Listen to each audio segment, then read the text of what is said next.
That's a hot take. Whew. We could have used that as a snippet. We might use that as a snippet. We might use it as a snippet, yeah. It could be. Yeah. I mean, talk about another song we'll visit on this list that's also a perfect song. Yeah. But this song is renowned. Gospel outro. Ugh, gospel everything. It's in my brain. Okay, here we go. Can't unhear it. This is a show about the 500 albums that Rolling Stone says are the best, and we're gonna talk about them ad nauseum. This is a show about the 500 albums that Rolling Stone says are the best, and we're gonna talk about them ad nauseum. This is a show about the 500 albums that Rolling Stone says are the best, and we're gonna talk about them ad nauseum. This is a show about the 500 albums that Rolling Stone says are the best, and we're gonna talk about them ad nauseum. And welcome back to Backwards Beats Podcast. I'm Carl Carter Fansteel. I'm Dan Woodard.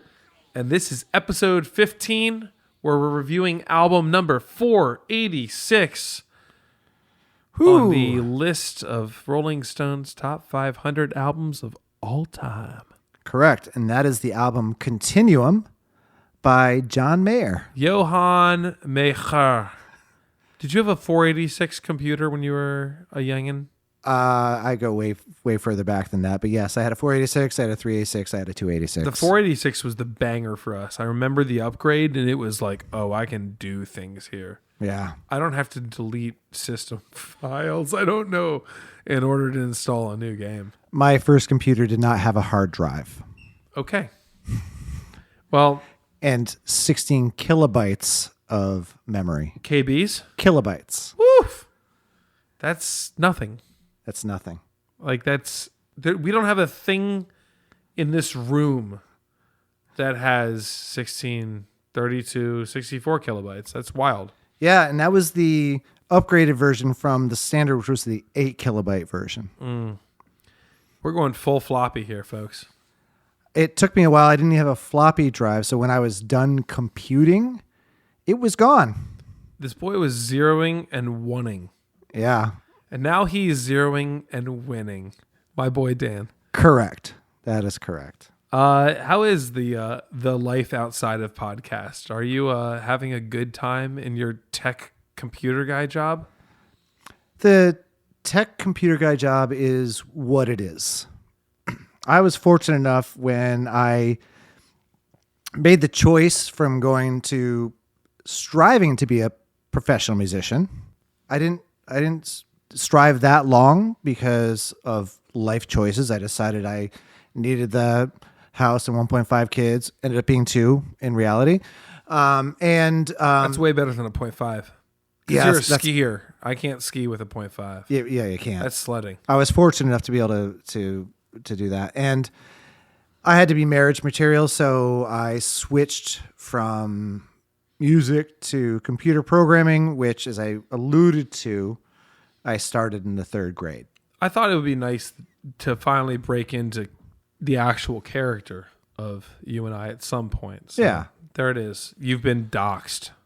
I've been doxxed, yeah. It was fortunate because even though I didn't get to pursue as much as I would have wanted to musically, the advantage of going to where I went was not just financial, but there's a huge creative aspect to software engineering that I didn't know existed until I got into it. And so it at least allowed me to have an outlet and to make some money. Yeah, and on top of that, you have the purity of your passion. Your hobby is your hobby. I rely on my hobby now, and it's not as pure. There are nights I'm sitting around playing music for significantly less dollars than you are. And it's not fun anymore sometimes. So it's often fun. I very much love playing music. But man, when it's bad, it's bad. I get it. I like writing software, and when it's bad, it's bad. Yeah, perfect. And I'd love to keep that away from my music. Yep. But right now we get to listen to music and talk about music. And this happens to be an episode in which him and I, for the first time in our 15 episode span, come in with huge implicit bias. Yeah. Might as well knock that out right now. Yep, like a piñata. So this album is one of the dozen or so albums that I have like permanently downloaded in case I don't have connectivity to Spotify. Yep, me too. It's permanently on my iPhone. I think I have it in most, if not every, multimedia formats in case someone nukes, streaming. Yep. And it's just that good of an album. And it's going to be rough to walk into this podcast where we've given some pretty critical feedback, but we've also fanboyed over some stuff and talk about literally one of our favorite albums. Yeah, this is going to be a tough one. So what we're going to struggle to do is keep this one tight. Under 6 hours? Yeah. And I'm curious, and I would love your feedback as an audience. There's a chance that we're going to do more service on this album than we've done on albums that we don't know as well. Sure. I try to do a lot of research. Carl digs in. We try to do our best for the albums that we don't know. So my question to you, listener, is would you prefer the kind of informed, but about the artist and album method that we've been doing with, I think that hopefully you realize that we are passionate musicians who at least know a couple things about music? Or would you prefer what we're probably going to get into, which is going to be a little bit deeper dive? So let us know, reach out to us. Yeah, you can hit us on our Gmail. Yep. Gmail is backwardsbeatspodcast@gmail.com. We're on Instagram @backwardsbeatspodcast. We just started doing some stuff on Blue Sky, which we are Backwards Beats. Yeah. So hit us up. Let us know what you think. We want to engage with you at your level. Yep. And so, yeah, check out how deeply we know this one. And it'll be a little bit of a ride for all of us. Yeah. Let's look at the background of the phenomenal album known as Continuum. This is John Mayer's 2006 work. Mm-hmm. It rolls 12 songs hard, just shy of 50 minutes at 49:52. Yeah. Want to talk a little bit about Johnny himself? Sure, go ahead. Sure. A gentleman born in 1977 in Bridgeport, Connecticut. And I thought this was a fun thing. I didn't know this about him. He became fascinated by the guitar after seeing Michael J. Fox play in Back to the Future. Why am I not surprised? Which is awesome. But he got into blues guitar after getting a cassette of Stevie Ray Vaughan, and then he went deep into the whole lineage of blues, which becomes obvious after a couple of albums. Yeah. See John Mayer Trio. Yeah. Yep. He did go for a short period of time to Berklee College of Music. I think he was there for 2 years. You're alumni, Dan. Yeah, we missed each other by a couple of years. Only 2 years. I think he might have come in. I graduated in 94. I think he came in probably 95, 96. Sounds about right. He left in 97 for sure. Went to Atlanta to do what the people who don't necessarily need music school. Why Georgia? Well, basically, he was starting up a band down there. I think the Devil was in Georgia, or at least he went down there. After a short period of time, he was signed, I guess, in 2001, had his debut album, which is called Room for Squares. And you might know the main hit off of that, which is... No Such Thing. On Room for Squares? Yeah. Yeah. No Such Thing was on there. The real hit. Your Body is a Wonderland. Your Body is a Wonderland. Thank you, yes. Which earned him a Grammy. Yeah. And it's one of those songs, I think this is fascinating. It put him on the map for sure. People threw some shade at him. Maybe it was a little bit wussy of a song. I'm sorry. How wussy is sitting in bed with Jennifer Love Hewitt? Yes, that is a song about Jennifer Love Hewitt. And yeah, we'll just leave it at that. That's a fantastic album. It is a fantastic album, but it's funny. I saw him fairly recently, maybe the past 5 years, and he's fairly visible on Instagram. And he was talking about that song and how that song is a blessing and a curse because it put him on the map for sure. But he's known as the Your Body's a Wonderland guy, not for his corpus of work. I mean, that album had wasn't My Stupid Mouth on there? I think so. And, oh my God, what was the one about whatever happened to my lunchbox? Yeah, yeah. I mean, it's a good album. It's a great album. It's a perfect pop album. Yeah. So a funny thing about this stream, I didn't see the stream live because I don't do that, but I saw a snippet of it. And in the stream walks in Nuno Betancourt. Oh my God. And so they fanboy over each other. And he asked Nuno in the stream, Nuno's just typing. He's like, so what do you think about, like, how do you feel about more than words?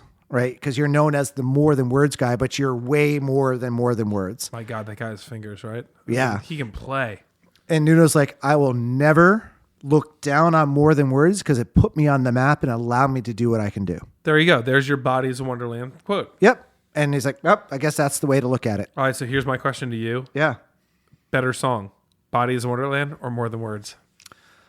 Oh, that's tough because More Than Words is much more down the center. It's such a good song. It really is. Might actually be a better song, but Your Body is a Wonderland has some really interesting songwriting tricks in it. It's not like a straight like 4 format. Well, John does this thing, which we'll talk about later in this album. Yeah. Where he throws this bridge at you out of nowhere that really shows this like cool, jazzy, jammy chop. Yeah. Right at you. And it for the musicians in the room, we all, every time we hear the John Bridges, we go, yup, that's the, why don't we just do that? Why don't we just play that song? Yeah, bridges are hard to write, and he's a master at bridges. If you listen to the way that, he now does live songs like Neon, he starts on the bridge, which is wild, Yeah.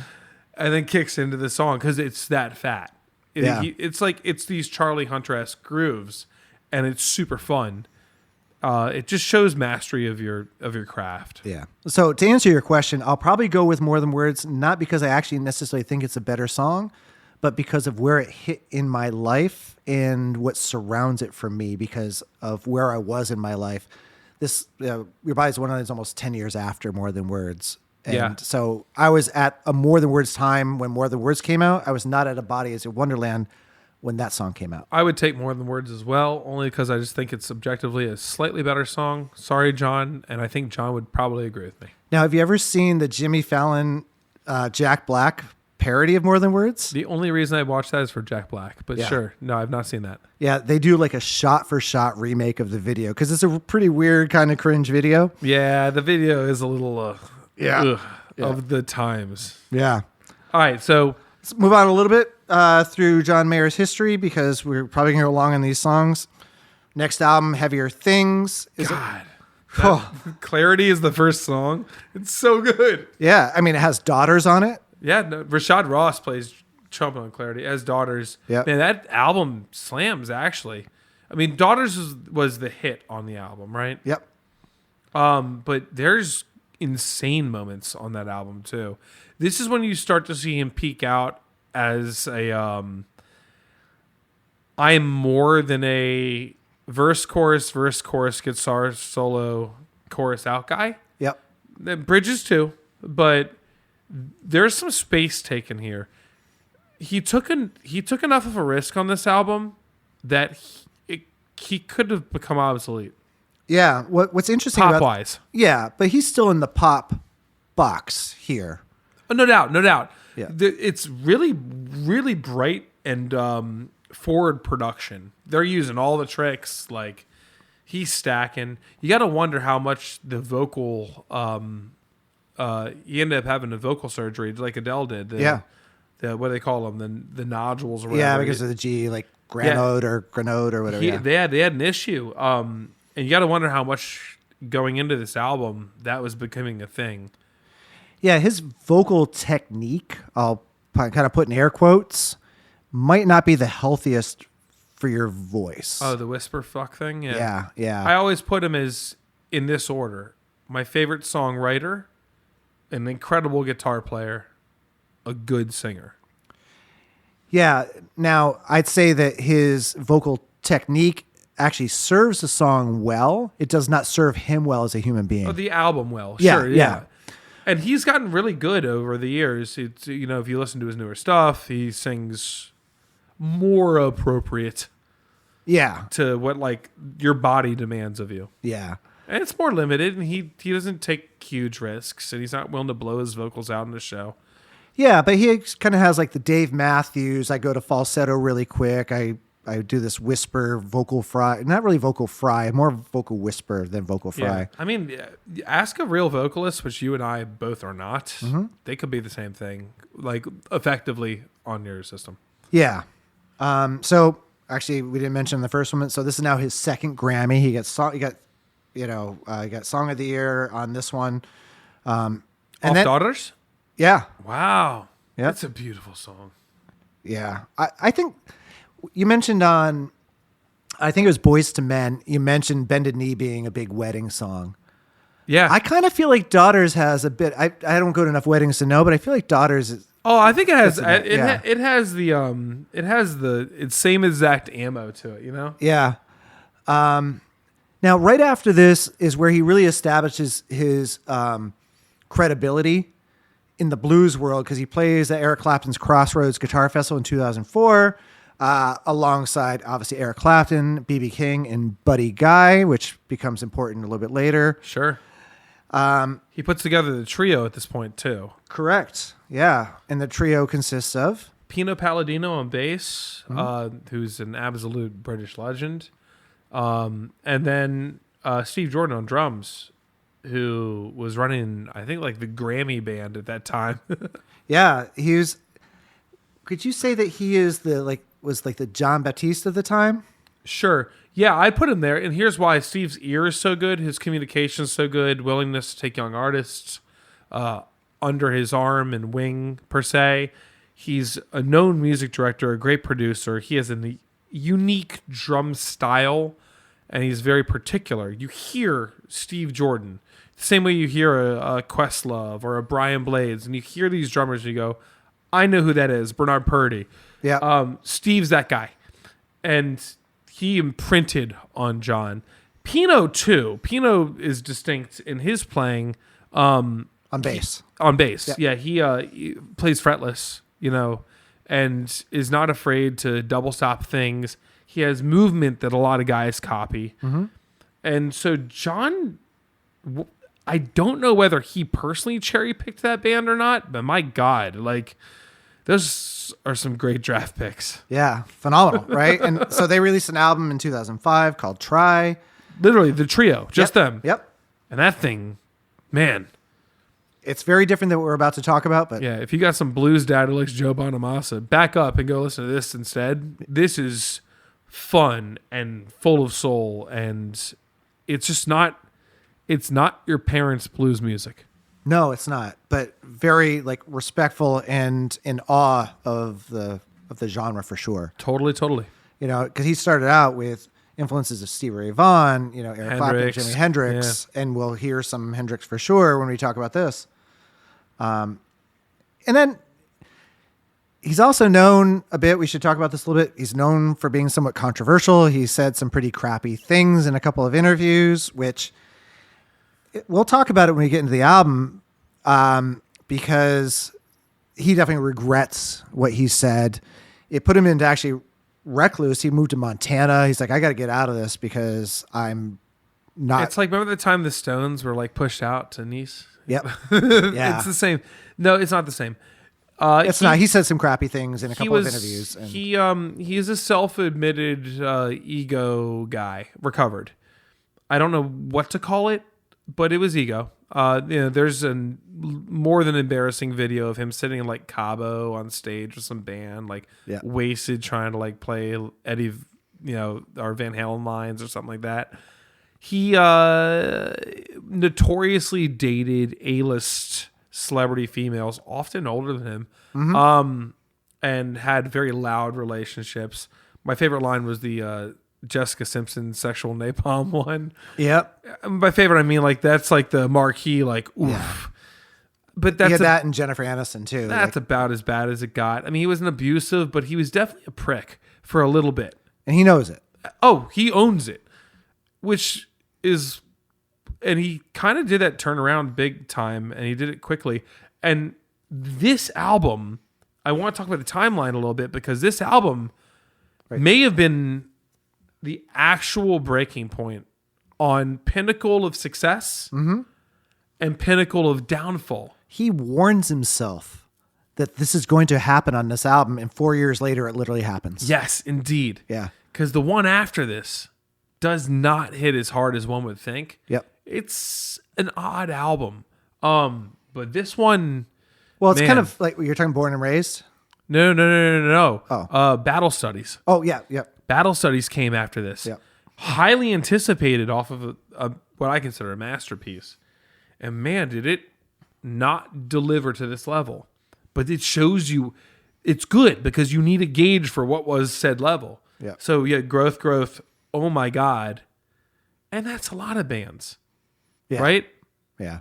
Boom, boom, here it is. Or boom, here it is. You know? Yeah. It's never a band's seventh album that becomes their biggest, right? Unless you look at Bonnie Raitt. Well, there you go. Yep. There I you think go. it was her 7th or 9th. I can't remember what we... Yeah, but my gosh, I mean, those albums weren't the budget and production and marketing scheme that he had behind his first 2 or 3. She wasn't part of the modern pop machine like he was, probably until she's halfway through her wave, right? Yeah. Okay, so Bonnie Raitt at the SNL 50th. Oh my God. Oh, SNL 50th, Bonnie Raitt. If you guys haven't seen that, that was my favorite act of the night. Yeah, so rewind back to February. Dan and I now are suddenly huge Bonnie Raitt fans. Yeah. So we're recording this a few days after that happened. That's true. Yeah. So we're running ahead of y'all, but Yeah. man, spoiler alert, Bonnie Raitt kills it. Crushes it. Man, that was so good. Only like a minor indication of age in a couple spots, but she's like, She's perfect. She's Perfect. perfect. Perfect. All praise. yeah. The only thing that would have made that better, some John Mayer with Bonnie Raitt. Yeah. That would have been a great pairing, right? Yeah. Well, I mean, having Coldplay. Oh yeah, that was okay. Yeah. Chris Martin. I'm Yeah. I'm good with it. Yeah. Chris Martin. You're like, am I going to get indie Chris Martin or pop Chris Martin? Because I'm only interested in one of them. Yeah. Well, he just sat there and supported her. Yeah. Right. Which is humble and cool. Yeah. Which he should do. Yeah. All right. So might as well sort of wrap this up and get back to Continuum. I mean, he came out with a couple more albums after this. He did Born and Raised, The Search for Everything, which I think is a hugely underrated album. Fantastic album. The 2 Montana albums are just out of this world. Recovery. As he said, I found myself in pieces on my hotel floor. He's been sober since 2016. Precisely. He got over the ego, got out of the interviews, got sober, wrote a couple of albums. He was never a big druggie or whatever. He just drank a little bit and Yeah, I think it was cried booze. about it. Yeah. But like, I think he. I'm not trying to diminish it. I'm just saying like, and I'm gonna meet this man one day. So I'm not here to diminish it. I'm just personally saying like, I think John knew who John was. You don't get as good as he is and do what he does without drive. And I think he was letting himself down. And that's actually what he's talking about here. Yeah, yeah. And then, he tours with Dead and Company. He's all over the place. Getting into the Grateful Dead and Jerry Garcia's role is no small feat. It's not. And the fact that he's just welcomed into that spot is testament. He earned it. Those 2 Montana albums earned it. Yeah. I promise you that's where it happened. He switched up the entire band too. Mm-hmm. He went over to Robbie McIntyre and then Don Was jumped in, right? Yep. Pino was no longer there. Steve wasn't there. They served their purpose in the best of ways and they do not lack work. They're still renowned. Pino still tours with them. Like there's no big problem there. Or Sean Hurley's probably with them now, but Pino is more than happy to come out. It's just a change of the guard. Yeah. And it's cool because he's now coming in really as a hired gun more than anything. It's so much fun to randomly see John Mayer on a thing. Yeah. When you would think it might be like a little beneath him or whatever. Mm-hmm.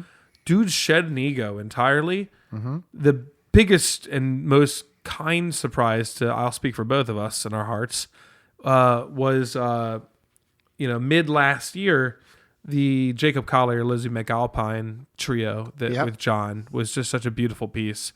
Came out of nowhere. Never Going to Be Alone. Ugh. Beautiful song. Three-part harmony. Yeah, if you're sleeping on Lizzie McAlpine, don't sleep on her. Get out of here. And what was so cool about this is that when the Jacob Collier album came out, there is a lot of featuring yada yada yada. But when you're listening on Spotify and it's on your phone or on CarPlay or whatever you're doing, you don't get to see all the names. So I didn't see that John Mayer was on the song, but the minute his solo kicked in, I'm like, that's John Mayer. Yep. Full stop. Like Yeah. it was not a question whether or not it was John Mayer. And I mean, I did stop and check, but yeah. You see, they just sold out the biggest concert in the world. No. Like it's some filthy amount. See, it's like 110,000 or whatever. Luke Bryan, John Mayer. That's the bill. And the John Mayer Reddit was going bananas. Like, why is John? He's been a long line. And then everybody's like, no, Luke's the dude. John's lucky to be on this. And think about the viewership. Think about the amount of new age folk who are about to get hip to John Mayer. Yeah. This is sick. It sold out like immediately. It's this massive. It's literally like the most tickets sold for an event type of thing is what it's being called. Huh. That's interesting. Because there definitely are bigger shows that have happened. Well, that's it. I'm thinking about like these 1 million person right. Metallica in Moscow is like 1 million people. But I think this is an American concert type thing where it's like tickets sold in an arena or some bullshit. Anyway, John's the supporting act. Yeah, and happily so. I think he's just happy to play music, and he's got a kind of a cool thing going on Sirius XM, which we get to see snippets of. I don't have Sirius, but his show seems, I forget the name of it, but it's Life with John Mayer, Live, yeah, something like that. It's pretty cool. All right, we've fanboyed enough. All right, let's get into the album after this break. Okay.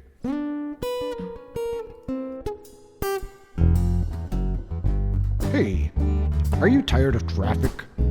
Sick of overpriced rent, noise complaints, and actual gigs? Then back up your Stratocaster and head west to Montana. Montana has everything a musician really needs. Wide open spaces, endless inspiration, and a loyal fan base made entirely of elk. Forget studio time. Your barn has cathedral-grade reverb, and the nearest human is 14 miles away. That's about 22 kilometers for you Canucks. We still love you. Finally, you can shred in peace while a hawk circles overhead in judgment. Don't worry about networking. You'll connect with your inner self because the only open mic here is a CB radio you found in the attic, broadcasting your demo to truckers who do not care. So come to Montana where your dreams won't die. They'll just slowly drift into the clouds like the smoke from your campfire solo.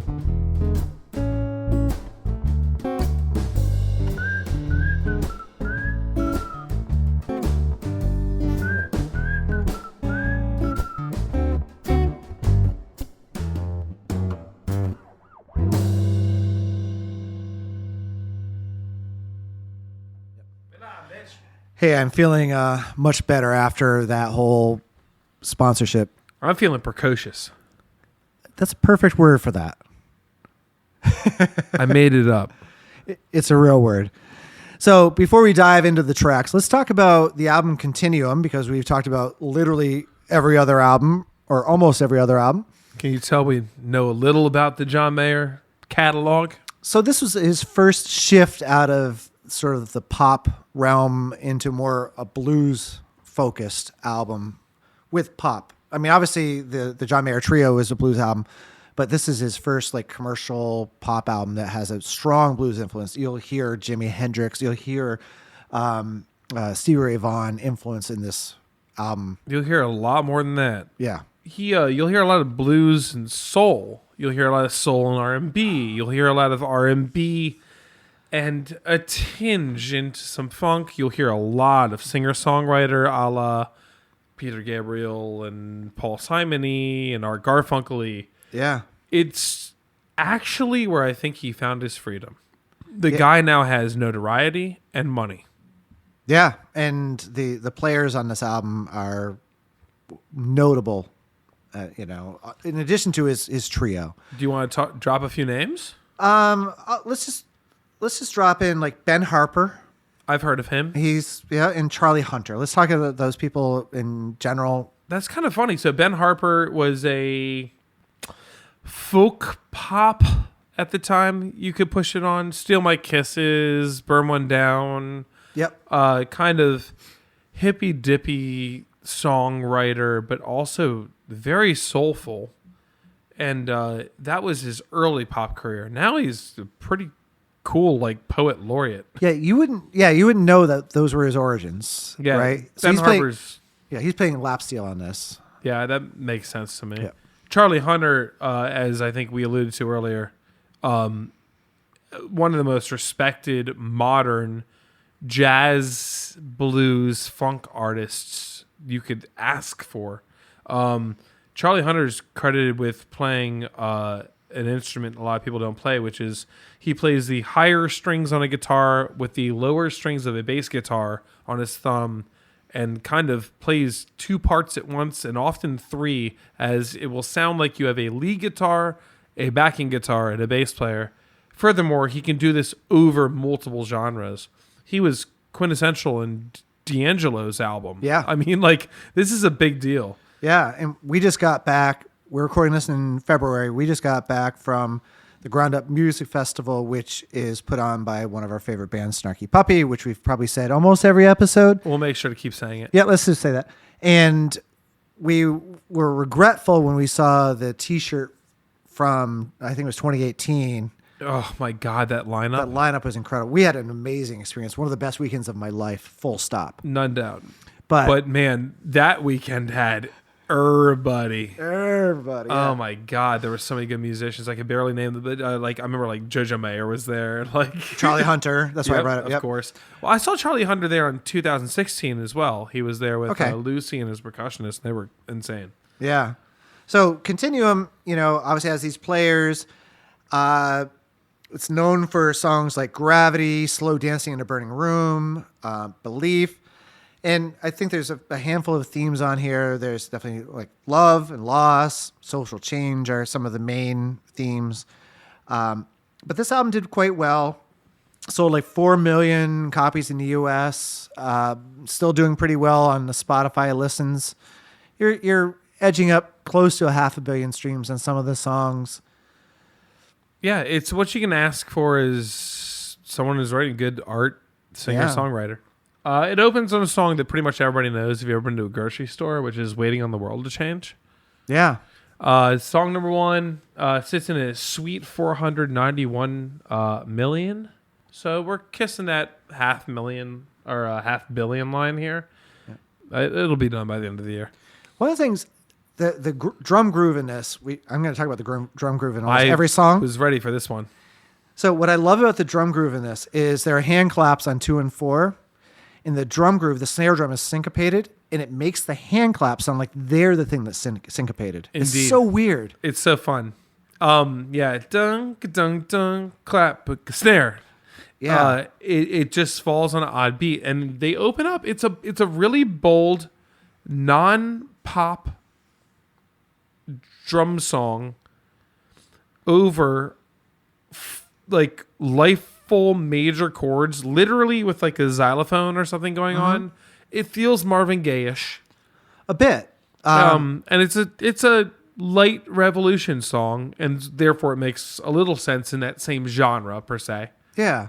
One of the things I wanted to ask you about is you're a drummer. Sure. I'm a drummer. Sure. Drummers are notoriously obsessed with cymbals.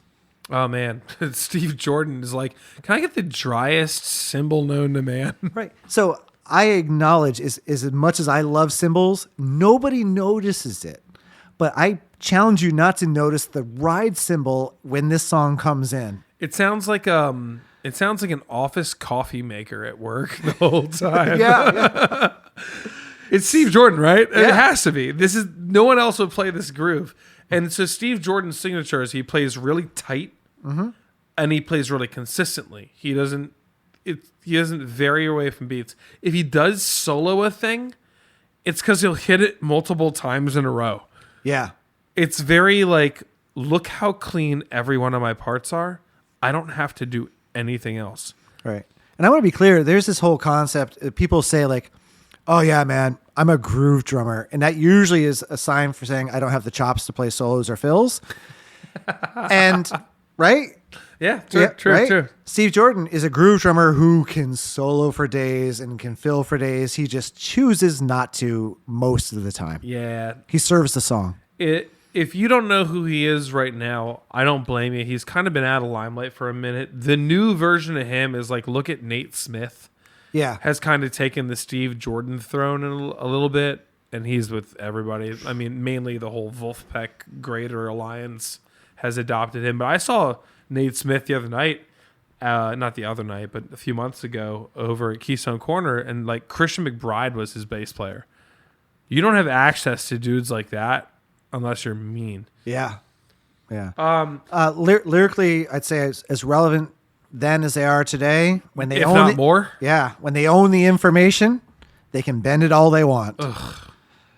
Crazy shit, dude. I mean, we're talking about a dude who's probably writing about the George Bush era. Right. W.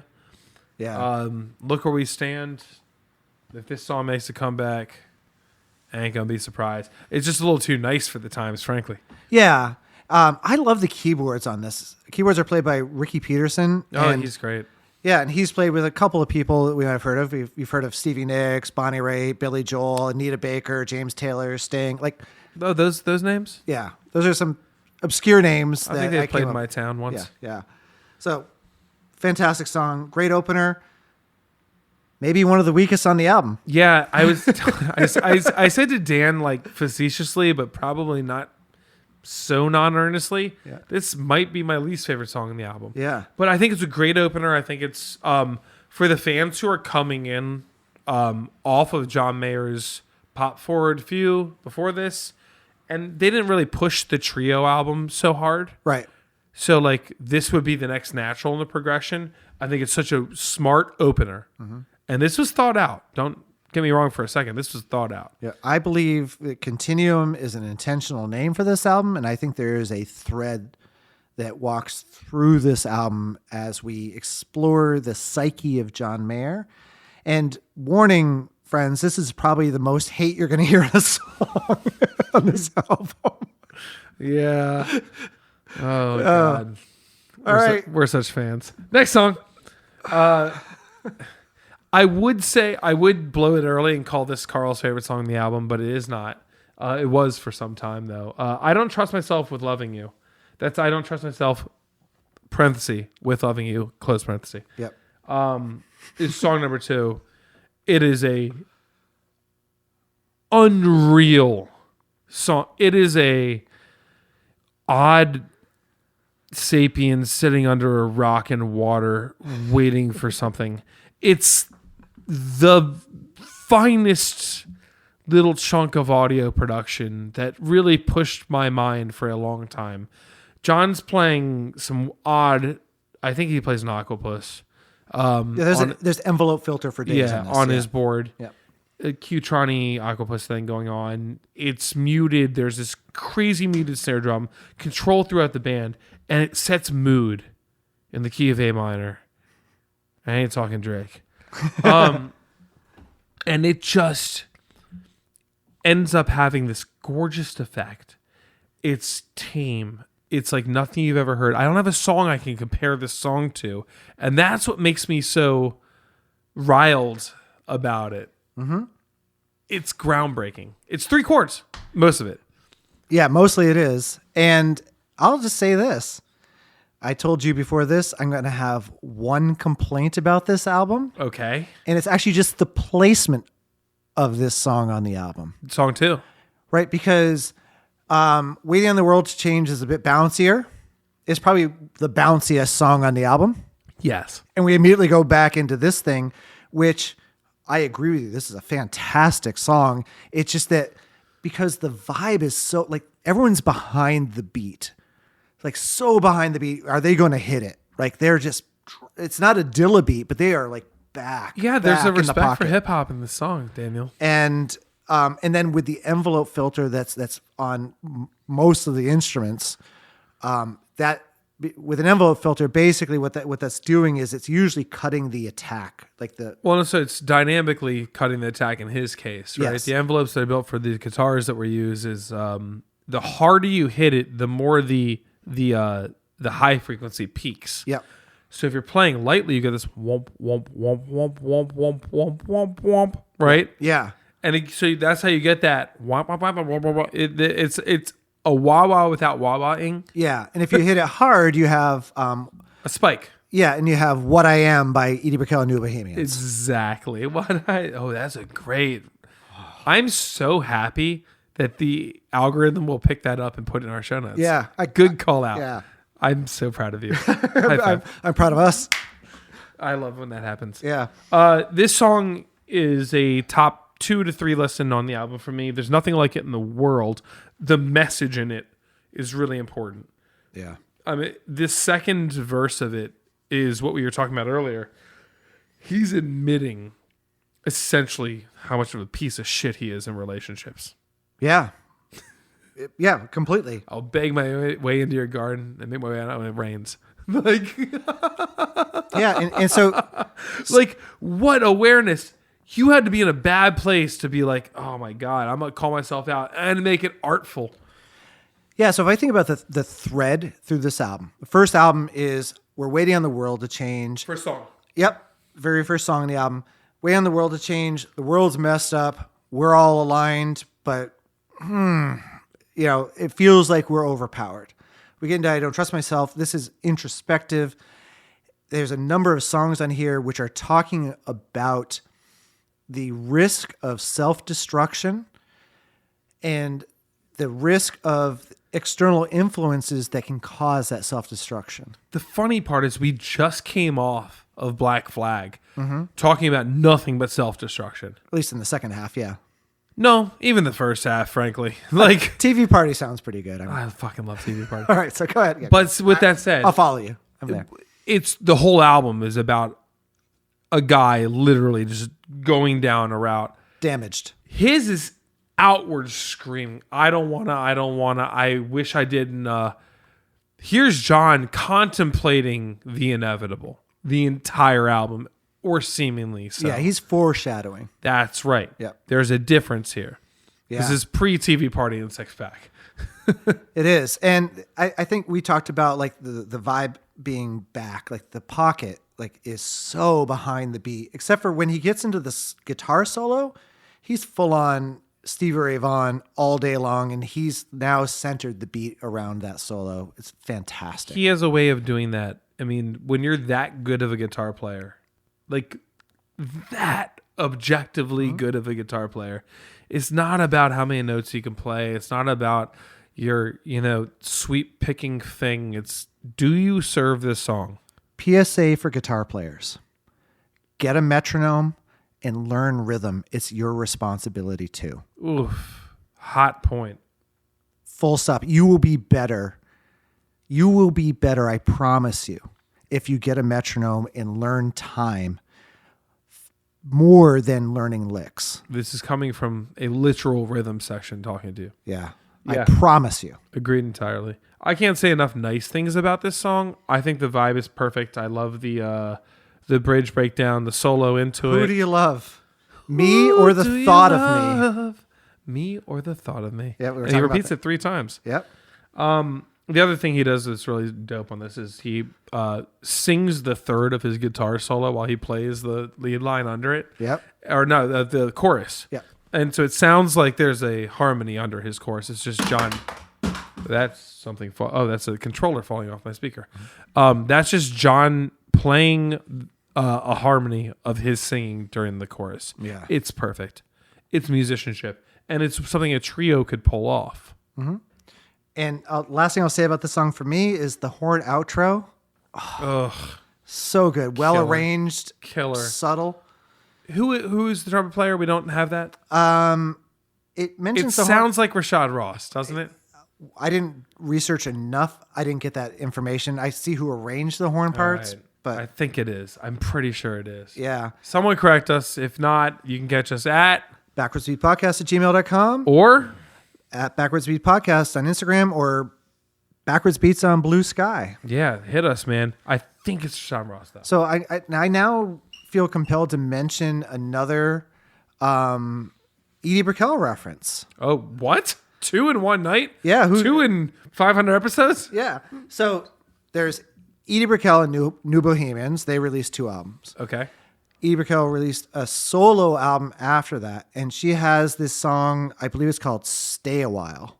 I'm almost positive called Stay a While, that has the chords, I guess the harmonic information is only given into you. It's like a slow, like sort of 6 feel. It's trombones. It's just a trombone section backing her up, and it is so beautiful. And so this is not trombones in this outro, but for some reason when I hear like the muted trumpets that are coming in, It that has thing, the weight of that. yeah, There's no question about it. yeah. We Stay can't- a While by Edie Brickell. Check that song out. We have to move Yeah, on. I'll fight you. Yeah. You don't have to fight me. Yeah. I'll take a shot. Yeah. All right, moving on. Belief, song number 3. This is weighing in at a mere 47 million. This one, this is a actual protest song on the album. I love this song with all of my soul. Thank you. It's such a good tune. 2 drummers. Well, there you go. So drummer number 1, Steve Jordan. yes, who is not unknown on this album. But drummer number 2, Clayton Cameron. what's Clayton do for this? He's playing brushes on the snare drum. And I didn't realize there were 2 drummers until I actually did research for this episode, because I'm like, how do you play this drum beat the way he's playing? It's got to be 2 drummers. I always felt there's another, like an overdub or something. So Clayton Cameron is this, menial drummer. He's known as the brush master. He played with Sammy Davis Jr., Dean Martin, Frank Sinatra, Tony Bennett, Neil Young, a bunch of people. Call him menial. The Brushmaster played with the Rat Pack. Yeah, most of the Rat Pack, yeah. Phenomenal. He started playing with Tony Bennett in the early 90s, but I will say Steve Jordan obviously holds the pocket. There's so much pocket in this. But the touch is Clayton. It's Clayton. And you can hear it, guys. There's something about the shika shika ah, shika shika shika ah. It sets the mood for the entire song, and it never stops. It's relentless. This is a song that builds. It keeps building towards the end. Yeah. Da, da, da, da, da, da, like harmony walls and different guitar layers come in on it. Yeah. The whole idea of this song is add, reduce, add, reduce. And this is where Ben Harper makes.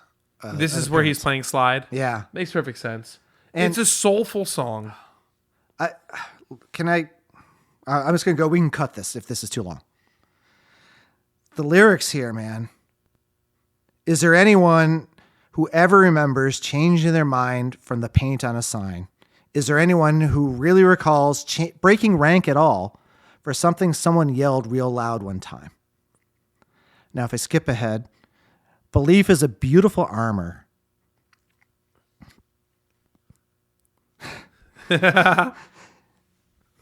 Belief is a beautiful armor, but makes for the heaviest sword. Like punching underwater. You never can hit who you're trying for. Some need the exhibition. Some have to know they tried. It's a chemical weapon for the war that's raging on inside. I've never seen Dan almost break to tears in my life. That's beyond your time speak. Yeah, I wish I was that wise at that age. Talk about Dylan, talk about Simon. That's as good as anything. The punching underwater line is fine, but everything up until But then, I know that I actually understand the helplessness of that. No, me too. Like playing in a pool as a kid, I know exactly where It's he's going. literally physical, Yeah. but up until then, it's actually like prolific. Right. It's like it feels biblical. Yeah. And- But what I love about the punching underwater is it brings you back to simplistic. We've all like, all right, we're going to go underwater. I'm going to shout something. Can you hear what I'm saying? He does that. He pulls back, and every one of his catalogs, he talks about being a kid. Whatever happened to my lunchbox? Yeah. Like, Yeah. I go to Hilton Head, every couple of years with my family and my in-laws, and my father-in-law, who's 80 years old, who is a child at heart.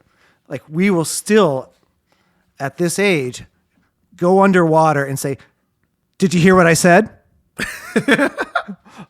Right? And so that's what I love about that is it brings you back to center. It's robust. And the song itself is so funny because it's a fantastic tune. It's 8 chords. Yep. There's an insanely cool rhythm guitar part happening throughout the end. It's my favorite part. It's just inversions. They climb. And outside of it, it's one of the times on this album that John is not talking about himself. Yep. Because belief has nothing to do with John. No. Yet he feels pretty strongly about this, and you're convinced he'll stand up for it. I'm convinced he will stand up for it too right now. And I think what he's saying, so Epithecus says we have 2 ears and 1 mouth, so we should listen twice as much as we speak. Ladies and gentlemen, this is one of the best studio moments I've ever had with my friend. Moving to song 4, Gravity. Much later. Not even remotely. Gravity, we go from, in belief, 47 million listens to 437 million listens. We almost top it by 10. And this is what you can only call a blues gospel. Yeah. John thinks this is the most important song he's ever written. I might agree. If John says that, who am I to disagree? And probably for himself. It's insanely strong. And what does important mean, right? Like, what's your favorite song, John? What's the most jammy song, John? What's the hardest song, John? Yeah. But important, I think Gravity might be it. And if you look at the numbers, it's second to 1. Yeah. And I think because this song, the gravity, is the sucking of external expectations and how that can turn you against yourself. Metaphorically. It's perfect. Yeah. It also plays in pretty much, you can paint yourself into this picture no matter who you are. Yeah. You probably have some situation in your world that makes you think this, which makes this black hole of perfect song. Yeah. This might have to do with emerging fame, but it could be literally anything. Literally. Yep. I'm going to get myself out of my headspace here because I'm losing my mind. One of my favorite things about this song, I'll go nerd corner here. Go. Right? It's a beautiful little song in the key of G. Yep. Right? And it's, the 1 chord G and it goes to C, technically a C6, right? There's a special note that sort of shows up in there.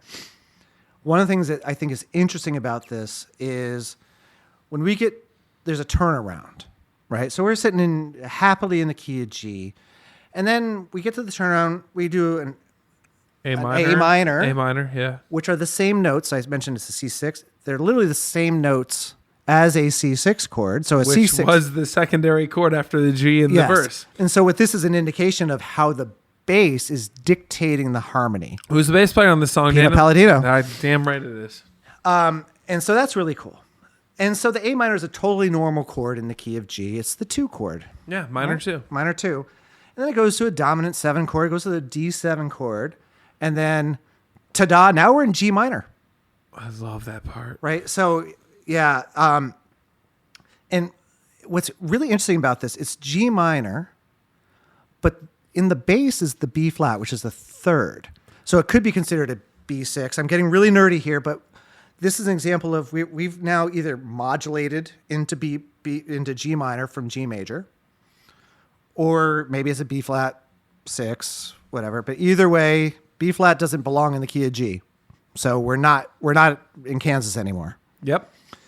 We go to an E flat major 7, which is in the key of G minor, the flat 6. Yep. Which is also not normal in a major key. Right. Normally super melodramatic, but not in this context. No, it's because so we had the leading chord.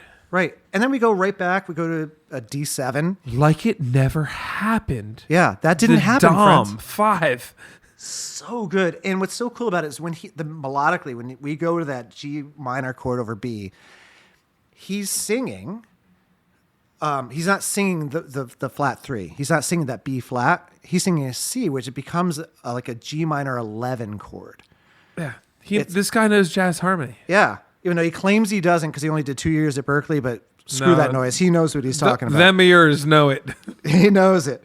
So that's a lot of really complicated stuff. But when you get into, I just lost the lyric. I should have wrote it down. What's the lyric in that part?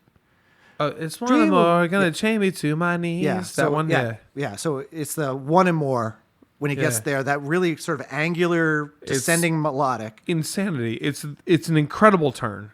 And Yeah. here's the really crazy part, ladies and gentlemen. What BPM is this song? I'm gonna guess we're at around 80. It's slow as shit. Yep. And he's airing these chords out to dry. It's not like these are passing chords. No. He's owning dissonance and this odd, uncomfortable thing. And he's told his band, or whoever's producing it, has told his band, like, stay your ground. He and Steve are producing it. Of course they are. Yeah. And so, like, they know what they did here. Yeah. They wrote something that was so normal 1/4, right? Every pop song right now. Yeah. Every pop song right now is 1/4 and minor 6. Yep. They kept that out for a minute. Yeah. I mean, literally 1, 2, 3. That's one chord. Yeah. They sit on that's these the things. G minor. Like they're nesting. So there's no room for error. They really have to lean into every one of these feels. And a weird melody. Oh, an incredibly odd melody. The phrasing is not normal. Yeah. It's almost like a triplet. Yeah. Gravity. No, Dream of da da da da da. It sounds like Julie Andrews. Mm-hmm. Like, I'm dead ass. Yeah. And so you end up with this like very dream state from that. So my notes are spacey. And and this is where Steve Jordan as a drummer shows you what real drums sound like, quite literally. Yeah. You can sample each one of these, they're so far apart. Yeah. So is this song, this song starts in major, does that minor little thing for a second and comes back to major. Is this the opposite of Crazy by Gnarls Barkley? Which is a minor song. Minor, major. And then for like one chord, they go to major. So it's C minor, right? It's on their turn. They moved to C major one time. Which is... That's a hot take. Whew. We could have used that as a snippet. We might use that as a snippet. We might use it as a snippet, yeah. It could be. Yeah. I mean, talk about another song we'll visit on this list that's also a perfect song. Yeah. But this song's renowned. Gospel outro. Ugh. Gospel everything. I mean, the organ runs this song. John's solo is fantastic. His performance is fantastic. But what's more fantastic than any of this is the taste. Yeah. Of whoever was producing. Yes, Steve Jordan. Probably John had a heavy hand on it. Doing this song the way you did it is the way you use a gospel choir. Yeah. It's not diminutive. It is respectful as F. It is everything you could possibly ask for in a contemplative, beautiful moment. Yeah. There are 2 songs in this album that remind me of the song Dreams to Remember by Otis Redding. Okay. This is one of them. Of course. I think I know the other. Yeah. The other one's actually closer to that song. But the feeling, if you don't know Otis Redding, for a man who died at the age of 27. I'd say catch us in probably 10 years at episodes 50 and below. Right. So I said, remember 29, right? Knowing that he probably wrote these at 27. Yeah. Otis Redding died at 27. Oh, he's 27 Club. Yeah, he's 27 Club. God damn. Yeah. John, I'm so glad you're healthy because you could have made the cut, bro. Could have. All right, let's move on. Yeah, we have to. Otherwise, this is going to be forever. Heart of Life, song number 5. If you think about the beginning of this album, it's kind of bleak. Yeah. It's a song about apathy and government. It's a song about not trusting yourself in a loving relationship. It's a song about revolution with all beliefs of current and gravity. Literally is begging you to stay the hell away from it. Yeah. The world's a mess. I'm a mess. I don't want to be a mess. Yeah. So here's a song about someone else who needs some help. The weight is taken off. It really is. It's where you get old John Mayer. So finger style acoustic guitar. Yep. Thank God. He does it so beautifully. It's really a hallmark of his. And for him to push it off so long just shows you how many tricks he has in that bag. Yeah. He didn't need to use it in the first four.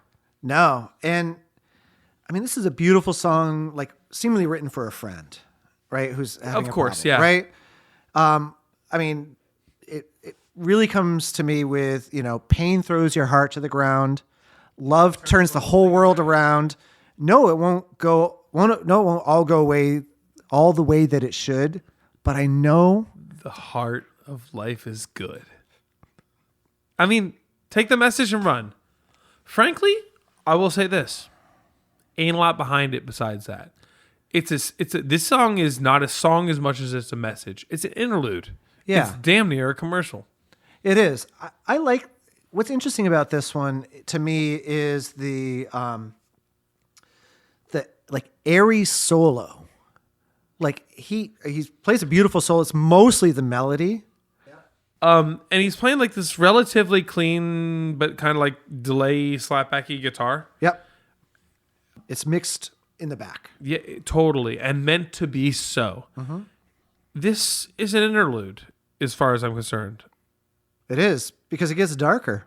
Oh yeah, totally. Should we just move on because we've been going so long? Yeah, actually, this is a perfect time to do that. Yeah. I love the song, but I mean, yeah, no, but all right. I love all the songs in this album. Let's get there. Yeah, there we go. Right. Moving to Vultures. All right. Do I talk about the Fujang story or do we move on? No, you talk about it. All right.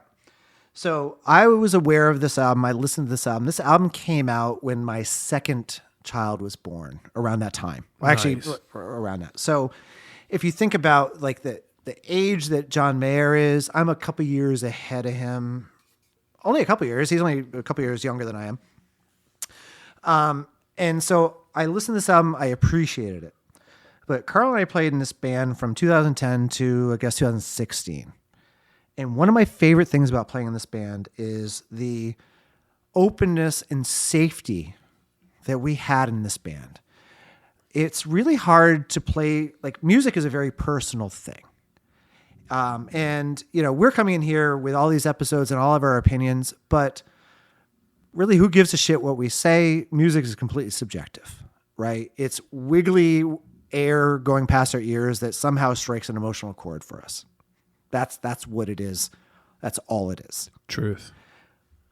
But we have a podcast. We got some opinions. But the thing that was amazing about this band is we could come in, any one of us could come into the song and feel safe that even if the people didn't like the song, it was still a safe place to bring it. So we had this session where we essentially like did a 360 review of each other. And we were sitting here saying what we liked about each other's playing, what we bring to the band, and what we wish that they could do different. That was your idea. It was like a band audit, but not like an Elon audit. It's like a real like, hey, let's speak frankly. Yeah. I liked that night quite a bit. Well, Yeah. it's kind of a two-nighter if you think about it. Yeah. Yeah. And we took it seriously, but because we had a safe space to just be able to say like, dude, when you do this, it's not so good. It's not as good as you think it is. We were much more respectful than saying that to each other. And one of the things that when we were doing this, we were coming in with some heavy funk stuff. So I was really like mainlining like Dave Garibaldi stuff, right? Who's a fantastic drummer. And Carl comes in and says, I wish you did more Steve Jordan, essentially. And this was the song he recommended that I go listen to. And I look at this song and another song that I look at when I look at like pulling things back. I look at Satellite by Dave Matthews Band, right? So Carter Beauford's one of my favorite drummers of all time. He's fantastic. And what's amazing about that song and this song is any drummer who's had his sticks for a week can technically play Vultures. Technically. But most drummers cannot play Vultures. Even the good ones. Yeah.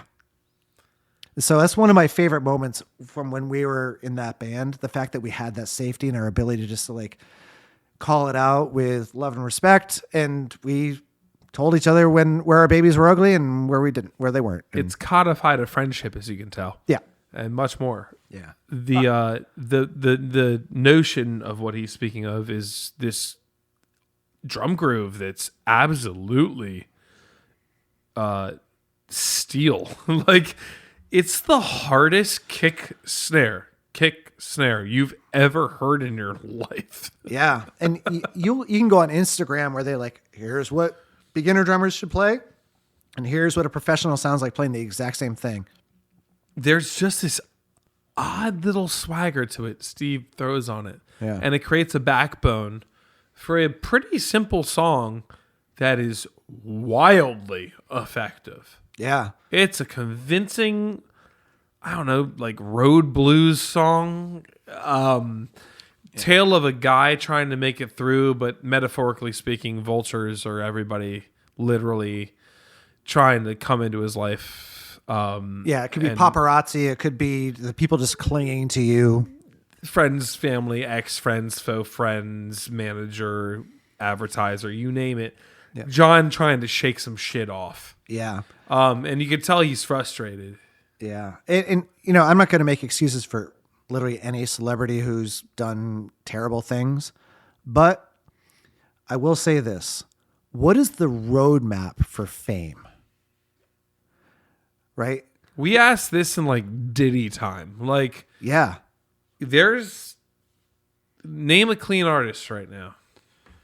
Right. It's difficult to do. There you go. Because once you become successful, there's no one to check your shit. I mean, it's the Bieber thing, right? Like the kids like running Ferraris into people's houses, and people are mad at this literal 17-year-old or whatever he was at the time, and you're like, but like, you can't. They gave him a Ferrari. You gave him enough money for many. Right. Like, what, dude? Don't.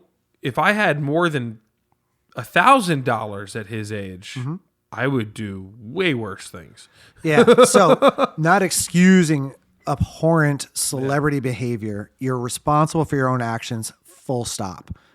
But I challenge any of you listening and any of us in this room to put up with the temptations that are given to some of these people every day and wonder when you would break. That's right.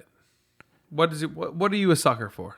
Right. What are you a sucker for? Because I know you're a sucker for something. Whoever's listening to us, you're a sucker for something. Yeah. I'm a sucker for many things. Yeah. And as a musician, unfortunately, as empathetic as many musicians are, there's a lot of narcissism into wanting to be seen. Yep. And then the one-upping thing on top of that, which Yeah. John admits to being guilty of. Yeah. Here, he's breaking. Yep. The beauty of Vultures for me is if you listen to his lyrics, he's like, okay, I'm trying to get out now. He is. I fought my fight, and it's still on me. And, you have to look at Continuum as a real breaking point for John, as we mentioned earlier. Mm-hmm. This is by far, in my opinion, his best work. Mm-hmm. Is it the only album we'll see from him in the 500 lists? The only chance he has is maybe Room for Squares. Room for Squares makes a cut down the line, but I'd be just fine with this. Yeah. Though all due respect, I do feel like this album is way too late in the 500. If you were Dan and I, we'd be somewhere in the 20s. Yeah. 20s, and then but realistically, Yeah. 220, 280, I don't know, somewhere in that realm. Yeah. This song is almost a song that I bet you if Lady Diana had, right, when she was being like pursued, like if you think about literally what happened to her. Burnt out. You feel burnt out listening Yeah. to it. You feel choked. It's Tom Waitsy. Like, Yeah. So without getting so deep, let me ask you this question. We are at song number 6 on this album. We're long in the tooth in this recording, but let me ask you this trivia question. go. How many snare drums have occurred on this album so far?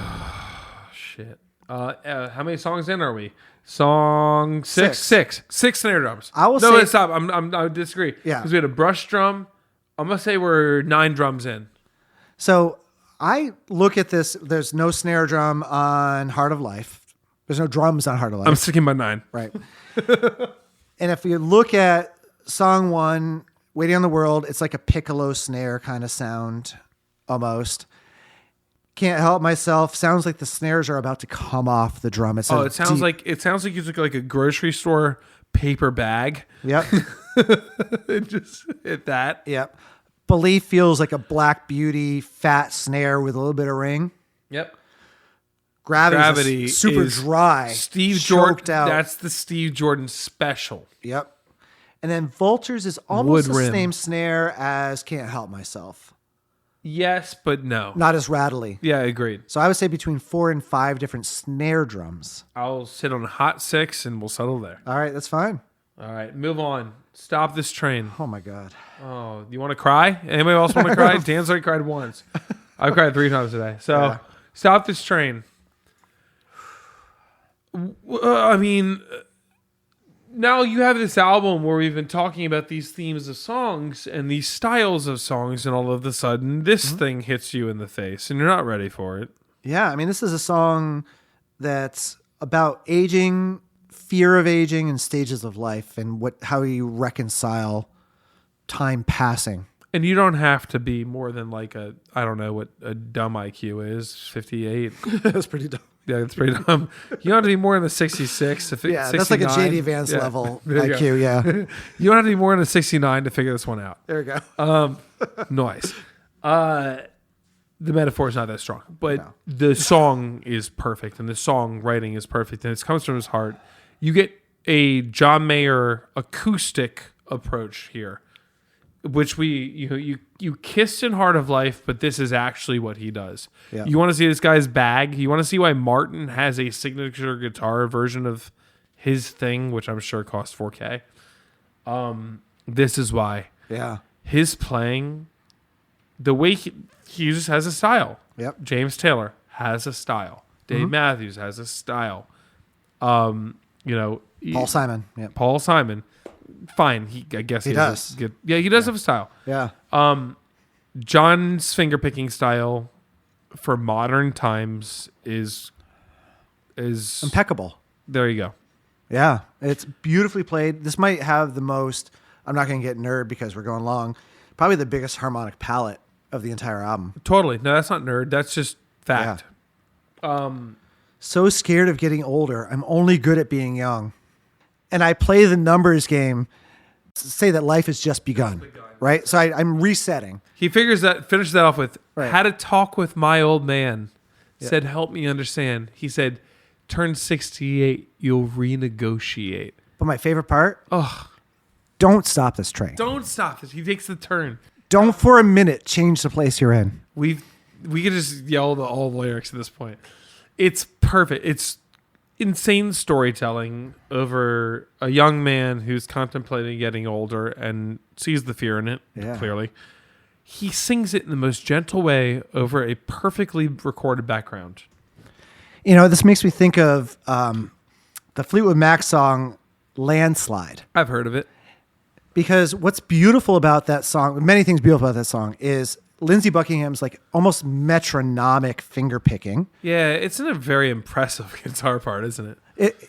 I mean, as far as the performance, it really is. Yeah, it's incredible. Yeah, and then Stevie Nicks, who's not necessarily known for that, if you wanted to like understand the importance of rhythm as a singer, she is locked into every 16th note he plays. Yes, but she kind of surfs it like a wave. You know, like she could like turn where she needs to. She does. That's the space in between, but she is landing those rhythms. It's like literally sit there and try to like tap out what she's saying. If you're a drummer, like there's this whole idea of like filling in the triplets was this one exercise that you did where you just play triplets and then we did that like literally as an exercise together years ago. yeah. And you can do that with this. You can play 16th notes and you just try to like robotically play this. Now, what Stevie Nicks is doing a beautiful job of in Landslide, and we'll probably talk about that. Well, that's not rumors, but we'll probably talk about that album too. It'll make the list. But somehow, given how like surfy and spacey she is locked into Lindsey Buckingham. And my point is that John Mayer's technique in his playing is so impeccable on this song. And again, guitar players, get a freaking metronome and sit with it, because that's why he sounds so good, because he can work on any side of the beat and he knows where he is in time and space. It's if you thought you knew a thing about the guy, just listen to this album one time, because he shows versatility on both electric and acoustic. The acoustic playing is just unreal. Yeah. And this is the best. The storytelling in here, though, is what makes me tear jerk. Yep. It's just listening to his honest account of how he feels about life. And then, I mean, the line about with his dad at the end is just to die for. Well, it's interesting thinking that this came out, let's say he's 27, 28 when he writes this. Like those fears, like when you're in your late 20s, you're like, oh my God, I'm about to be 30. That's freaking old. Right? As people who are past that. I'm having a hard time. I refuse to see it. I felt that about 40 though, so I'll give it that. Yeah, I had a bit of that. Like, oh no, did I just piss away my 20s? What just happened? Yeah. Right? And in the fleeting the fleeting sands of your youth that just run through your fingers. That moment is well said. Yeah. Well put, sir. Yeah. You should write a song. I've written a couple. None anywhere close to this album. No, I mean, Stop This Train is a masterclass in folk approach to storytelling. Yeah. And to me, it solidifies the songwriter in John Mayer. If this doesn't touch you, the next song will. I worry you lack a pulse. But yes, the next song also, which so Stop This Train rolls at 138 million listens. Yeah. I'll say that's 900 million listens too small. Exactly. I agreed. Slow Dancing in a Burning Room, song number 8 at 561 mils, so well over the 500 million mark. Yeah.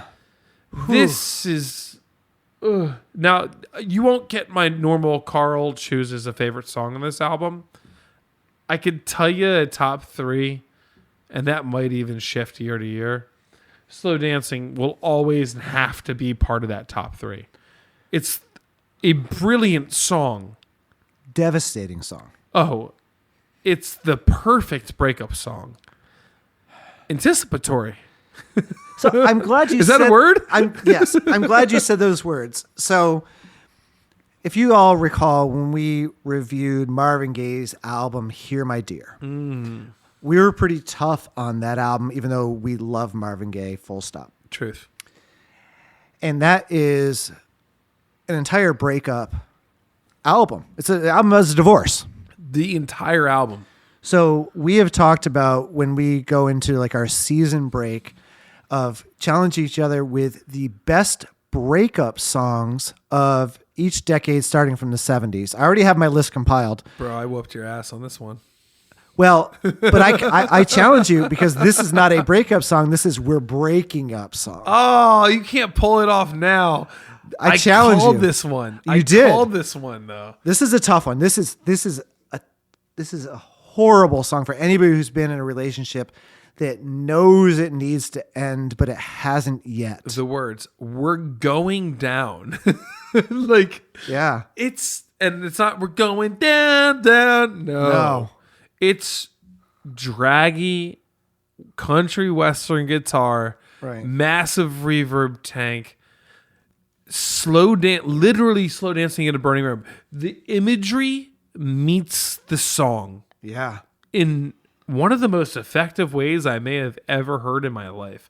And that's what makes it gorgeous. You feel like you're spinning in a fucking barn room with some lover of yours. Yeah. Wasted out of your mind like, this ain't gonna work. Yeah. I mean, not to put too fine a point on it, we're going down and you can see it too. We're going down and you know that we're doomed. My dear, we're slow dancing in the burning room. This is polishing the brass on the Titanic. That's what's happening. Yeah. And what gets me like chilled about this is there's clearly there's still love there. And if you haven't been in this thing, good for you. But if you've ever been in a relationship where You still desperately love each other, but you cannot stand each other. It's done. It is done. Yeah. And the love is still there. It's like a lust bucket more than a love even at that point. Because but he finishes. Go cry about it. Why don't you? Yeah. That's someone storming out of the room. Go cry about it. Yeah. Right. Because they're mad as shit. It's a fight. That's So literally the indication. The guitar playing in this song is unreal. Please, anybody, everybody, come talk to us. You guitar players, catch us at either of the 5 social medias and make Dan spit out every 5 minutes. You will not beat this guitar playing, period. Dead stop. When it comes to serving a song. Yeah. It's perfect emotional guitar playing for a song. And that's what he did throughout the album. This gentleman, for all of his Body is a Wonderland pop stuff and the ego stuff you saw with Aniston on stage, made this album and plays perfect guitar to suit his songs. Not once, not twice, but 12 times over through this album. Yeah. Challenge it. Please, let's talk about it. I'd love to hear any opinion where you can go, he overplayed or used a bad tone. It doesn't exist. This is why I'm obsessive. This album, spoiler alert, way too late in the 500. This should be much earlier. I'm not saying top 10, but man, I'm saying no one does this. Not in my era. No one did this. All right. Yeah. This song makes me yell about it. It might be my favorite. God damn it. It's hard to say. And I say this song starts an arc of a story. Ooh, how so? So at this point, we're slow dancing in a burning room. It's going down. We're going down. As we transition into the only cover on this album. After this break, we talk about Dan's arc.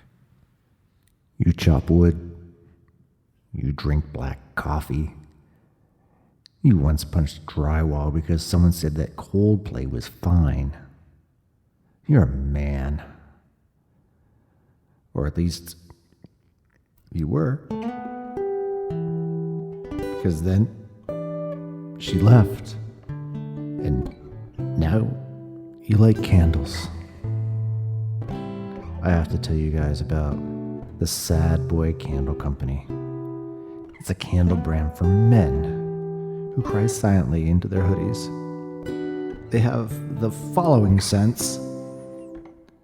First is regret wood. It's a rugged pine with notes of denial.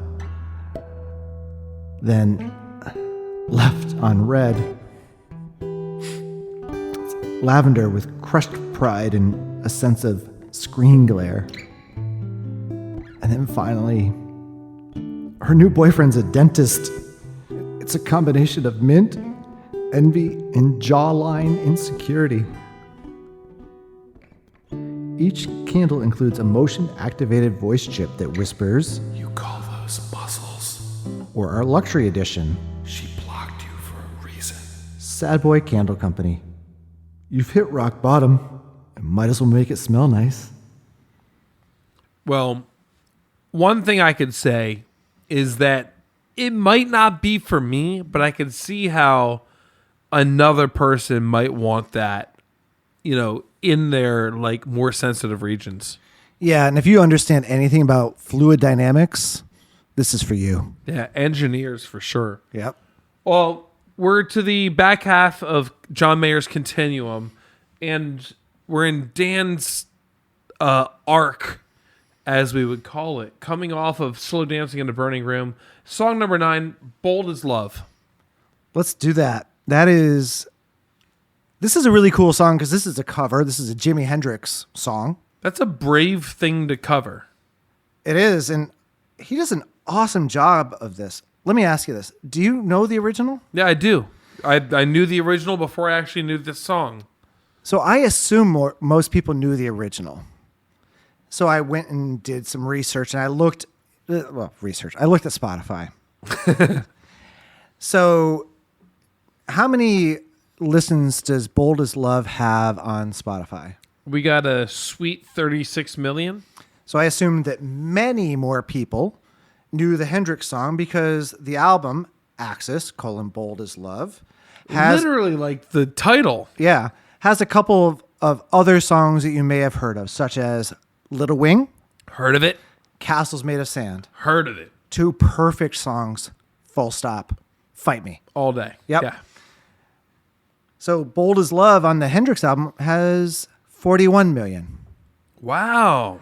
I would have thought that it would have like crushed this as far as numbers are concerned. So it really goes to show you how much like relative respect. And obviously there's a bunch of years, in the future that this album came out. But Yeah, I was just surprised. John will earn probably more on the name, unfortunately. Yeah. What I love about this is John adds a good amount of grit to his guitar tone, probably the most grit on the album, Yeah, he goes as dirty as he's going to go. but he doesn't pretend to be Hendrix, Nope. but he honors Jimmy's playing. He knows how to represent the styling and he's clearly a fan of Jimi Hendrix, and you will hear it in here, and it's such a respectful performance of Jimmy's song and in the entire thing. He just knows how to emulate it, but not mimic it. Yeah, and I think like him choosing this as his first big album cover, we're not counting Try and we're not counting the Trio. Right. Those are very much live push albums, but between Room for Squares and what was the earlier release I'm not thinking of? He just has he hasn't covered anything. Yeah. Heavier And- things. Heavier things. Thank you very much. He comes out and drops a Jimi Hendrix, which is, that's a fat pog, bro. And he covers it so faithfully. One of my favorite parts of this is after the solo, the band drops out the dynamics. Oh man, you feel it fall off. Yeah. Like live, like the whole crowd is like you've had those moments where there's this incredible solo and then they just like bring it down to nothing and the crowd just shushes. Except there is no crowd; it's a studio. Right. But do they shush? That's what happens here in my mind. But there's a hoot. Someone yells something. Yeah, I thought this might have been a live recording that they just tamped out the audio. I think because- Steve Jordan just yelled something. Yeah, He's known to do that. Yeah, it's like the song Give Me Shelter by Rolling Stones, right? Where I can't remember the singer's name. We might cover that later on. Where she's screaming out, like belting out the whole like rape she's murder, going right? nuts, and yeah. her voice cracks. And in the background, you literally hear the Rolling Stones going like, whoa! It's a moment.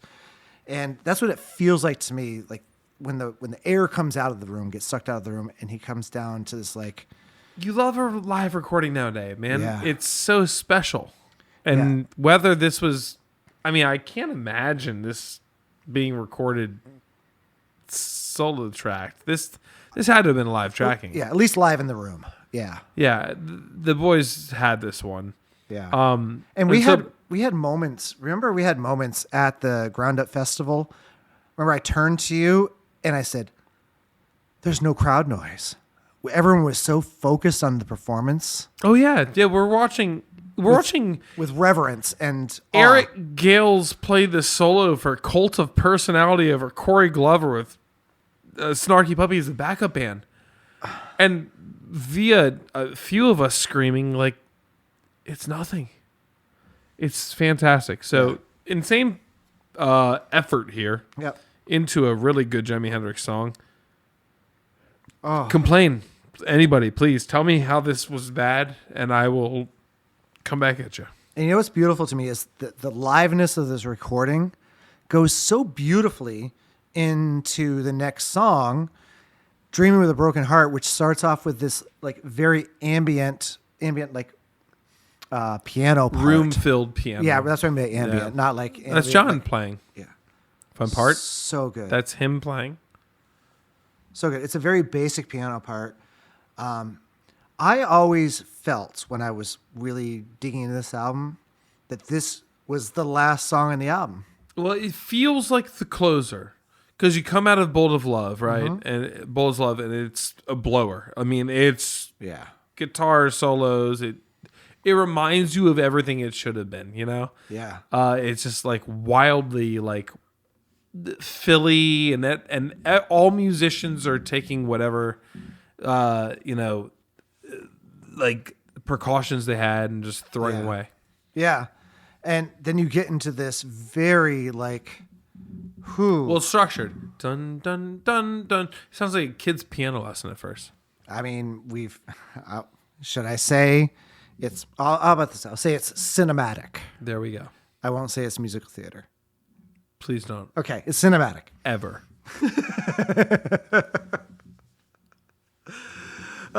It's cinematic for sure, right? And if you think about Bold as Love, like there's this whole like visual landscape that comes out because as he's going through the boldness of the love, he keeps going through like the colors of the rainbow, right? My yellow's not that mellow. He like there's a lot of stuff going on. So you could interpret that boldness as an infatuation or like carnal, like lustful love and attraction to someone, or you could potentially interpret this as a night to blow off some steam after a breakup. A bad one. Yeah. But what's so cool about it is it's such a live feeling to go into Dream with a Broken Heart, which this song could be interpreted so many different ways. Yeah, but what I will say is it's not like it's not morose. No, I don't think so. It's a sad love song in a major key. It is. I mean, this has some intense feelings. It's either, if you look at it as a single piece of art, like out of the arc that I might try to talk about later. No, the arc's here. The arc is here. You could look at this as loss after a breakup. Okay. You could look at it as unrequited love. Yep. Which I actually think, if I look at what John Mayer says it is, it's about a super intense crush of someone he's never going to get. Oh, there you go. I think that's what the actual quote unquote meaning is, but I'm going to stick with the arc in the spirit of Continuum for my narrative. Fair. But take it how you want to take it. There's so many ways you could take this. You mentioned a couple of other. Oh, there was two other situations. Yeah. It could be you could talk about death in this. To fall asleep with roses in my hand. Yes. Yes. You could. Do I have to fall asleep with roses Yeah. in my hand? So either the person is dead. No. Or will it take death for me to see this relationship through? Yeah. It could be a marriage thing, right? Yeah. Do I have to fall asleep with roses in my hand, falling asleep at the altar, like, okay, we did it, and then you're non-responsive because you've just locked it up. There's a million ways you can look at this. But regardless, she is gone. Gone. Yeah. 5 whole times. Whew. It's rough, man. It's a gorgeous song. It's like nothing on the album. Yet again, we have this song that stands out musically. Find me an album that has this much diversity but still works. Yeah, everything is cohesive. We talked about this, I think, on the Rufus album, where we didn't think there was any cohesion, but there was cohesion on the Arcade Fire album. Yep. There is cohesion here, but a lot of diversity. Yeah. So good. And yeah, this one hits me in so many different ways, because I have had that like unrequited love, that like, will this ever happen? And it never did, right? Just out of grasp thing. So I understand that desperation, or the idea of just loss. When you're dreaming with a broken heart, the hardest part is waking up, man. Whew. He wrote some real words here. This is a cold, sad love song. It gets 3 thumbs up. I mean, like, Yeah. and it comes late enough in the album where it's appreciated too. I mean, song 10 of 12. You slide into In Repair. Oh no. Dan, does this feed into the Dan arc? I think it does, because should I start now? Yeah. with the arc? All right. So I mean, you don't have to start. We've been here, dog. all right. So let me thread the needle to the best of my ability. This is my interpretation, of course. So slow dancing in the burning room is a disillusion of an intense love. Yeah. Relationship, calling it out, ain't Right. gonna work. We're going down. It's terrible, right? If we follow my version of this story, bold as love, we come in, it's like, all right, you go cry about it. I'm out. Yep. Right. And there may have been an opportunity to save this, but maybe you screwed it up Yep. with your boldness of love. Yep. She's gone. Dreaming of a broken heart. I'm now dreaming of a broken heart. Like, what did I do? How? This is all me. It died there. It's dead. Cool. Okay. Next. In repair. I wake up. I've got to get through this. Right? Like, and it comes in so beautifully, like with this church organ feel and this beautiful drum fill that brings you in. Da, da, da. So good. Beautiful drum fill. And it, yeah. So So it's a new day after his dream. He's acknowledged his role in his failed relationship, right? He's trying to get his head back on straight. And his fears from the beginning of the album, have manifested himself. He's become what he didn't want to become, that he was afraid to become. He became that, and it ruined the love of his life. And now he has to be in repair. And you know what the most delicate part of this all is? The way he says, "I'm in repair." Yeah. He actually isolates. The band does not play then. He just says that earnestly. It drops out. It yeah. drops out, and he just says it. That's wildly vulnerable. That's thoughtful as a writer. Yeah. I'm telling you, there's a thing. And if he meant it or not, he made it happen in my mind. No, he meant it. Yeah. You don't get this deep into this good of an album and say, "Hey, everybody, shut up while I sing this one line," because the words "in repair" are that good. Yeah. No, the context is that good. Right. And the outro chorus, right? I'm in repair. I'm not together, but I'm getting there. Yeah. Right. So he's reconciling his failings. He realizes his role in his failed relationships. And this song is overwhelmingly ripping major chords. Yep. It feels like pre-celebration, if one will. Yeah. And think about this. It starts out, too many shadows in my room. He was just dreaming with a broken heart. Right? Right? I thought I was going to be the guy who conspiracied this album out. No way, man. No. Look at you. Too many hours in this midnight. Too many corners in my mind. Too much to do to set my heart right. Yeah. It's literally the next act in this play. But it's the antithesis. Yeah. You know, it's what he's fighting now. Yeah. You can hear it. Yeah. Stood on the corner for a while to wait for the wind to blow on me, hoping it takes with it my old ways. That sounds like some Bostonian shit, dude. Wicked pissa. Yeah. And brings some brand new luck upon me, right? So all of the stuff he warned himself of, he fell into the trappings of it. And now he's here. Now he's in repair. He's reconciling. He's at step whatever. There's some 12-step program. pretty victorious guitar playing in this song. The fun part is, if you listen through this album, whatever John says, there's a guitar at some point that sings either counter to his melody intentionally or with his melody intentionally. Yeah. The counters are almost always funny because they're always almost call and response. Yeah. Anytime he's singing in harmony with his guitar, which you've seen in 2 songs so far, we've mentioned, or in just like a joyous verse, chorus, here I go, it's almost always Jubilee. Yeah. After that, you get the only two that you won't catch the Jubilee in is Slow Dancing in the Burning Room, Yep. which is just a morose feeling. And then you could argue in Vultures. No, I'm sorry. Don't Trust Myself. That's Yep. the one. Yeah. Don't Trust Myself. No, Vultures is a survival one. Don't Trust Myself, though, has a pretty cool, really kind of sad sign off Yeah. that I've stolen in a lot of my playing. Yeah. I mean, there's some sad little moments in this. But if you think about even the arc of this song, right? All that morose stuff, he starts off, too many corners, am I right? Like all that stuff.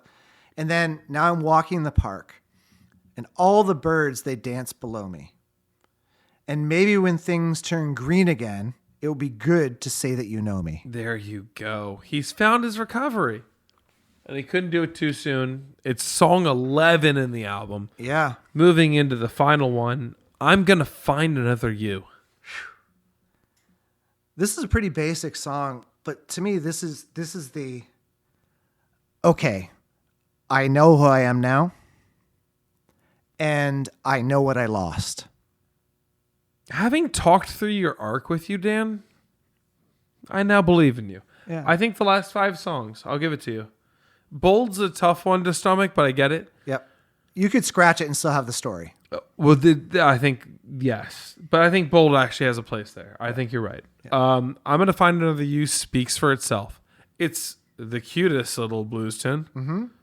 Anybody could cover and have a great time. Name your cast.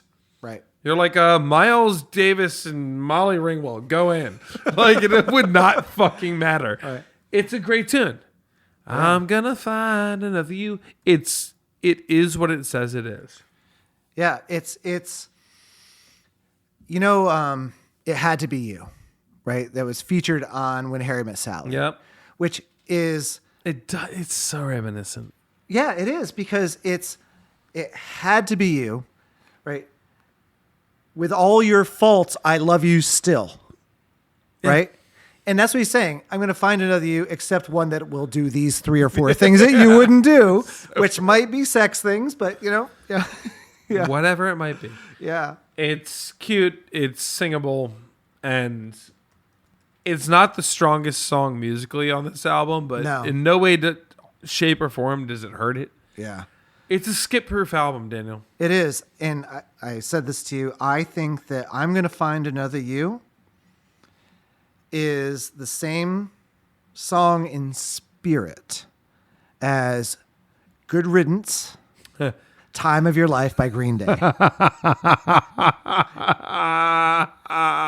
Everybody thinks that's a happy song.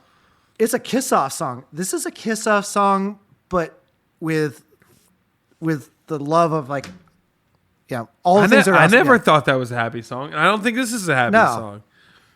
I'm gonna find it's bitter. It's kind of a middle finger. Yeah. You take your sweaters, you take your time, you have your reasons, but you'll never have my rhyme. Yeah, like, yeah. There's your line. Yep. Yeah, he kind of goes ham on the last verse too. Yep. When I was your lover, no one else would do. If I'm forced to find another, I hope she looks like you. Yeah. And she's nicer too. And she's nicer too. See, it's the same cadence. Yeah. With a sweet tagline, frankly. Well, that about caps, not that we didn't rush the hell out of it. The album Continuum by John Mayer. Daniel, it seems asinine for me to say this, but would you hit it? Yeah. As I said, it's already downloaded in perpetuity on my phone and on my device in case I get stranded on a desert island. Yeah, I already own it on vinyl and CD, and I can't imagine my life without this one. This album taught me a lot of stuff in the early 2000s about how to play music. I find this album actually to be incredibly offensively late in the category. This should be somewhere in the 200s. Rolling Stone, hear me and hear me now. I thought you were making a Hans and Franz reference there for a minute. No, I'm not that smart. But those guys don't Listen sound to me smart. now and hear me later. Okay, there you go. Yeah. Well, nonetheless, this is your good buddy Carl Carter Fansteel. Yeah, and you have Dan Woodard right here. We're going to log off for now. In the meantime, though, you should check us out for next week where we're going to be looking at Richard and Linda Thompson. I want to see the bright lights tonight. Oh, snap. I have no idea what we're getting into. I've already listened a little bit. It's going to be interesting. We'll see you next week. Much love. Thanks for the long listen. That was a show about the album Continuum by John Mayer. In case you didn't notice, man, we really like this album. Backwards Beats Podcast is a Tuna-Wood production recorded live at Thought Shack Studios in Halethorpe, Maryland. If you enjoyed the show, make sure to subscribe and leave us a review on Apple Podcasts, Spotify, or wherever you get your podcasts. You can find us at Backwards Beats Podcast on most platforms. Share the love, and we'll see you next week for another deep dive into the next album on Rolling Stone Magazine's Top 500 list. Until then, salt your melons.